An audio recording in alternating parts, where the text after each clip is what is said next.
మూడో కన్ను తెరుచుకోవడానికి చేయాల్సిన సాధన ఏమిటో తెలుసా? మొట్టమొదటి సాధన, అందరము ఈ భూమధ్యంలో బొట్టు పెట్టాలి. ఖచ్చితంగా కుంకం బొట్టో తిలకం బొట్టో పెడితే ఆ మూడో కన్ను తెరుచుకోవాలి. అందుకోసం సాధన చేయాలనే విషయం తెలుస్తుంది. హిందువు అన్న ప్రతివాడు, హిందువే కాదు ఏ మతస్థుడైనా సరే, నేను చెప్పిన మాట మీద నమ్మకం ఉంటే, ఈ మూడో కన్ను జ్ఞాననేత్రం అనే నమ్మకం ఉంటే బొట్టు పెట్టుకోవాలి ఖచ్చితంగా. బొట్టు లేని మొహం చూడలేమంటారు, అందుకే చూడొద్దని కాదు. ముందు పిల్లలకి అది అలవాటు చేయాలి.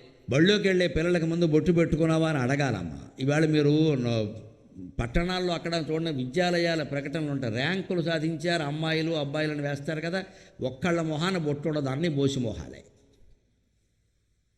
ఆ ర్యాంకులు వేసిన వాళ్ళని అడగాలి మనం, మీ బొట్టు ఎందుకు పెట్టట్లేదండి? ఇప్పుడు అమ్మాయిలు పెట్టుకోవట్లేదు కదా, అన్నది పెట్టించాలంటే మీరు విద్యాలయాన్ని నడుపుతున్నారు కదా.